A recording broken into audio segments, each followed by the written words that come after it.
여러분 반갑습니다. 오늘도 새벽 돌베개에 나오신 모든 성도님들을 주님의 이름으로 환영합니다. 좋은 주말이 되었는데요. 오늘도 또 예레미야의 말씀 함께 묵상하면서 말씀으로 또 영의 양식을 삼아 잘 살아가는 이 하루가 되기를 바랍니다. 오늘 우리에게 주시는 하나님의 말씀은 예레미야 15장 1절로 6절까지의 말씀입니다. 그때 주님께서는 나에게 말씀하셨다. 비록 모세와 사무엘이 내 앞에 나와 빈다고 해도 내가 이 백성에게 마음을 기울이지 않을 것이다. 이 백성을 내 앞에서 쫓아내라. 그들이 너에게 어디로 가야 하느냐고 하고 묻거든 너는 그들에게 이렇게 대답하여라. 나 주가 말한다. 어디를 가든지 연병에 걸려 죽을 자는 연병에 걸려 죽고 칼에 맞아 죽을 자는 칼에 맞아 죽고 굶어 죽을 자는 굶어 죽고 포로로 끌려갈 자는 포로로 끌려갈 것이다. 나는 이렇게 네 가지로 그들을 벌할 것이다. 그들을 칼에 맞아 죽게 하며 개가 그들을 뜯어먹게 하며 공중의 새가 그들의 시체를 쪼아먹게 하며 들짐승이 그들을 먹어 치우게 할 것이다. 나 주의 말이다. 내가 이렇게 하여 그들로 세상 만국을 놀라게 할 것이니 이는 히스기야의 아들 므낫세가 유다 왕으로서 예루살렘에서 죄를 지었기 때문이다. 예루살렘아, 누가 너를 불쌍히 여기겠느냐? 누가 너를 생각하여 위로의 눈물을 흘리며 누가 내 안부라도 물으려고 들러보겠느냐? 내가 바로 나를 버린 자다. 나 주의 말이다. 너는 늘 나에게 등을 돌리고 떠나갔다. 나는 이제 너를 불쌍히 여기기에도 지쳤다. 너를 멸망시키려고 내가 손을 들었다. 아멘. 오늘은 예레미야 15장의 말씀을 갖고 하나님의 극약 처방을 받아들고 하나님의 극약 처방을 받아들고 라고 하는 제목으로 함께 하나님 말씀을 나누도록 하겠습니다. 오늘 예레미야 15장은 하나님께서 유다에 임할 그 심판의 변경의 불가능성을 전해 주십니다. 성경의 역사 속에서 위기에 처한 이스라엘을 위해 하나님께 중보기도하였던 대표적인 인물이 둘이 있는데 그는 바로 모세와 사무엘입니다. 출애굽기 32장에 금송아지 사건으로 하나님께 중보했던 모세의 기도를 하나님께서 들어주시지요. 또한 사무엘상 12장에 가면 사무엘이 은퇴하면서 자신은 이스라엘을 위해 하나님께 중보기도했던 것을 단 한 번도 쉰 적이 없다고 그렇게 이야기를 합니다. 그러니까 이스라엘과 함께하는 그 시간 속에서 모세처럼 사무엘처럼 하나님을 향해 중보기도를 드렸던 그런 사람들이 대표적인 인물이 이 두 명이라고 하는 것이죠. 그런데 오늘 본문에서 하나님께서는 이런 모세와 사무엘이 다시 돌아와서 당신께 중보기도 한다 하더라도 당신의 마음을 바꾸지 않을 것이라고 말씀하십니다. 하나님은 이처럼 유다의 심판에 대한 당신의 확고한 뜻을 재차 확인시키시고 있어요. 누가복음 16장 19절로 31절에는 죽은 나사로와 또 한 부자에 대한 이야기가 나옵니다. 날마다 자색 옷과 또 고운 베옷을 입고 호화롭게 살던 부자가 죽고 또한 나사로도 죽게 되죠. 근데 죽은 부자가 음부에서 고통을 겪게 됩니다. 그런데 그때 그 부자가 죽은 나사로를 다시 이 세상에 보내어서 아직 이 땅에서 하나님을 모르고 복음을 모르고 살아가고 있는 자신의 5 형제들에게 그렇게 나사로를 통해 복음을 전해달라고 요청을 하게 되죠. 근데 그때 그의 요청에 대해서 성경은 이렇게 대답을 기록해 놓고 있습니다. 모세와 선지자들에게 듣지 아니하면 비록 죽은 자 가운데서 살아나는 자가 있을지라도 권함을 받지 아니할 것이다. 이렇게 기록하고 있어요. 이 말의 뜻은 이미 충분히 말씀은 전해졌고 그러기에 이제는 그 말씀에 대한 반응이 필요한 것이지 무엇인가 그 이전보다 더 뾰족하고 더 효과적인 수가 있는 것이 아니라는 말입니다. 유다를 향한 하나님의 심판 역시 마찬가지예요. 하나님은 모세나 사무엘 그 사람들이 필요 없을 정도로 충분히 당신의 말씀을 전하셨고 또한 넉넉히 인내하셨고 전하고 또 재차 전하셨다고 하는 것이죠. 그런데 유다가 이를 거절했습니다. 유다가 먼저 하나님을 향한 마음을 거두어 드린 것이죠. 근데 이것이 마치 유다를 향한 하나님의 마음이 거두어진 것처럼 보일 뿐인 거예요. 먼저 마음을 거두어 드린 것, 등을 돌린 건 하나님이 아니라 유다입니다. 탕자가 아버지의 집을 떠났기에 지금 아버지가 탕자 곁에 없는 것이지 아버지가 탕자 곁을 떠난 것이 아닙니다. 아버지는 단 한 번도 탕자를 떠난 적이 없죠. 탕자가 떠났을 뿐입니다. 지금 유다와 하나님의 모습이 정확히 이거와 똑같은 거예요. 그래서 결국 유다는 하나님의 심판을 스스로 자초하게 됩니다. 하나님을 떠나면 그 자체가 심판에 들어서는 그 첫걸음이 되는 것이지요. 이후에 유다는 선지자를 통해 하나님께 그러면 이제 어디로 가야 하냐고, 어떻게 살아야 하냐고 묻게 됩니다. 스스로 하나님께 등을 돌리고 하나님을 버리고 지금껏 우상을 섬겨놓고서는 하나님께 길을 묻는 아주 엉뚱한 행동을 하지요. 그런데 이에 대해 하나님은 이렇게 말씀하세요. 너희가 하고 싶은 대로 해라. 너희 마음대로 해라 라고 말이죠. 하나님을 등지는 것을 마음대로 했듯이 어디든 마음대로 가라고 하는 거예요. 그런데 유다는 가는 곳마다 그렇게 마음대로 원하는 대로 가는 곳마다 연병과 칼과 굶주림을 맞아 죽게 되고 포로로 끌려가 마침내 죽게 될 것입니다. 이것이 하나님을 떠난 자들의, 하나님을 등진 자들의 결국이라고 하는 것이죠.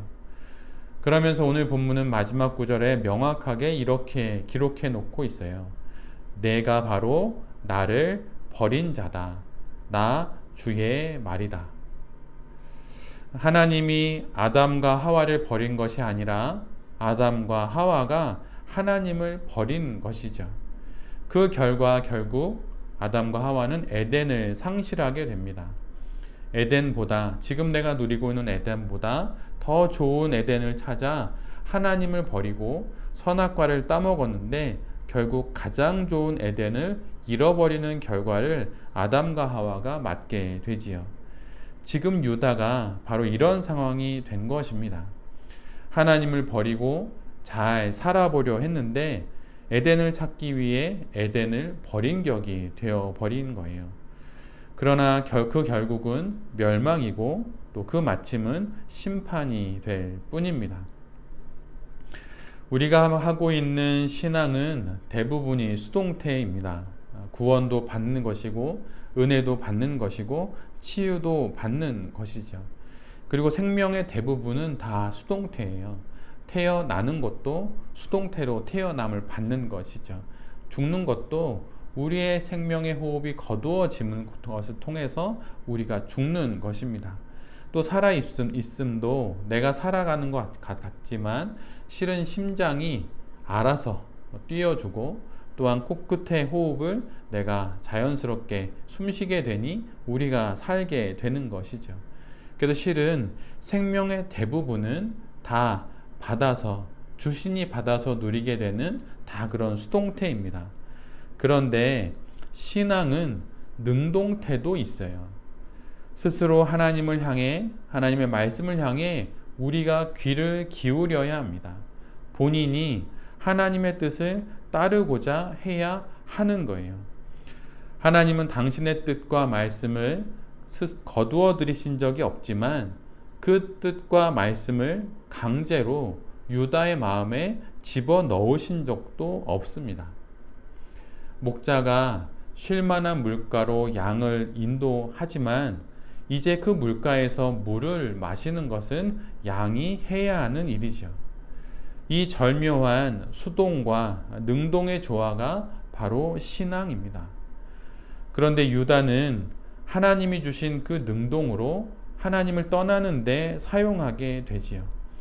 하나님을 따르라고 주신 능동으로 하나님을 떠나는 데 사용합니다. 하나님의 반복되는 돌아오라는 말씀에 귀를 닫고 우상을 향해 스스로 나아가게 됩니다. 하나님이 은혜를 주셔야 이런 일을 할 수 있습니다. 이렇게 말하는 것은 실은 반은 맞고 또한 반은 틀린 말입니다. 물론 우리의 모든 것이 전능하신 하나님의 은혜 안에 있으니 우리가 모든 것을 은혜로 받는 것은 맞는 이야기예요. 그러나 하나님의 그 은혜가 언제 어떻게 우리에게 허락될지 모르기 때문에 지금 내가 할 수 있는 것을 스스로 해야만 합니다. 우리는 로봇가 아니에요. 전원을 연결하고 스위치를 켜야 비로소 작동하는 로봇가 아닙니다. 말하자면 우리는 이미 온 스위치가 켜져 있는 상태이죠. 그러기에 내가 해야 합니다. 내가 은혜 받기 위해 애써야 한다고 하는 거예요. 어제의 말씀처럼 신앙적인 분위기와 또한 정서의 성벽을 쌓기 위해 스스로 애쓰고 수고해야 하는 것이지요. 그럴 때 비로소 신앙의 이 절묘한 능동과 수동을 통해 하나님께 더 가까이 나아갈 수 있는 것입니다. 그런데 이것을 잘 못하니 또 잘못하게 되니 유다를 향해서 하나님의 심판이 내려지게 된 것이지요. 그런데 예레미야를 또 처음부터 끝까지 계속 묵상하다 보면 하나님께서 심판을 말씀하시지만 사실은 그 심판의 뉘앙스가 벌, 처벌 이런 것을 넘어선다는 것을 우리 모두가 알게 돼요. 말하자면 돌아오지 않는 유다를 향한 하나님의 극약 처방이 바로 심판입니다.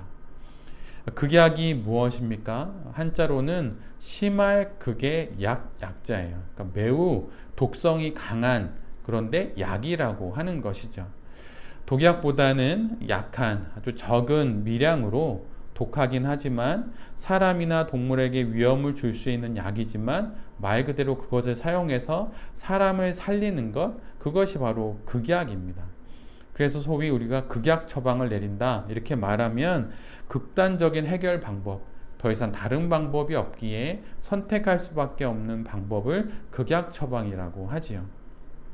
그런데 모든 약은 너무 과하면 독이 될 수 있듯이 독은 잘 사용하면 약이 될 수 있는 법입니다. 하나님께서 이렇게 심판을 유다에게 계속 말씀하심은 더 이상 다른 약이 소용없기 때문이에요. 하나님의 극약 처방, 유다를 살리시려는 하나님의 극약 처방이 바로 오늘 본문에 또 예레미야 전반에 흐르고 있는 심판의 예언이라고 하는 것이죠. 우리의 신앙 인생에서도 마찬가지입니다. 그냥 평범하게 살다가 병원에서 암인 것 같습니다. 다시 한번 검사를 좀 해봐야겠습니다. 이러면 정신이 번쩍 나게 됩니다. 그것이 무엇일까요? 그것이 하나님의 극약 처방일 수 있어요. 잘 되던 여러 일들이 아니면 평온하고 일상인 줄 알았던 삶의 여러 가지 일들이 갑자기 턱 막힐 때 돈의 문제나 건강의 문제나 자녀의 문제나 이런 걸로 갑자기 턱 막힐 때 바로 그 순간이 하나님의 극약 처방이라고 할 수 있는 것이죠. 그러면 그럴 때 우리가 어떻게 해야 됩니까? 말 그대로 그 극약 처방에 따라 방향을 돌려서 다시 하나님을 향해서 나아가야 하는 것입니다. 우리는 각자 다른 삶의 모습들 속에서 다양한 또 내용으로 하나님의 극약 처방을 받을 수 있습니다. 그럴 때 하나님이 나를 버리셨구나 라고 말할 것이 아니라 오늘 본문 6절의 말씀처럼 우리가 하나님을 버린 것은 아닌지 내가 하나님께 등을 돌린 것은 아닌지 돌아보면서 다시 하나님께로 우리의 영혼의 얼굴을 또 우리의 영혼의 시선을 하나님께로 돌리게 되는 그러한 결정을 내리는 우리 모두가 되어야 할 것입니다. 오늘 이 심판의 말씀 앞에서 유다가 하나님께로 돌아서야 하듯 새벽 돌베개의 모든 성도님들과 또 이 말씀을 전하는 제 자신도 하나님의 극약 처방 앞에서 하나님께로 스스로 돌아서게 되는 그런 신실한 그리스도인들이 될 수 있기를 간절히 기도드립니다. 아멘. 제가 기도하도록 하겠습니다. 주님, 내 스스로 하나님을 떠나놓고 하나님이 나를 떠났다고, 나를 버렸다고 말하는 허황된 말을 하지 않겠습니다. 하나님께 더 가까이 나아갈 수 있도록 애쓰고 스스로 노력하겠습니다. 은혜 주시면 돌아가겠다 말하지 않고 지금 여기서 당신께 돌아가겠습니다. 여전히 우리를 사랑하시는 하나님의 그 마지막 극약 처방과도 같은 심판의 예언 앞에서 스스로 돌이켜 당신께 나아가는 우리 모두가 되게 하여 주시옵소서. 주님, 좋은 주말입니다. 이 시간 속에서 우리의 영혼과 우리의 몸과 마음을 다시 한번 돌아보며 당신께 나아가는 새로운 시작이 오늘 이날부터 다시 시작될 수 있도록 주여 은혜 내려 주시옵소서. 주님의 인도하심을 간절히 구하옵고 이 모든 말씀 예수 그리스도의 이름으로 기도드립니다.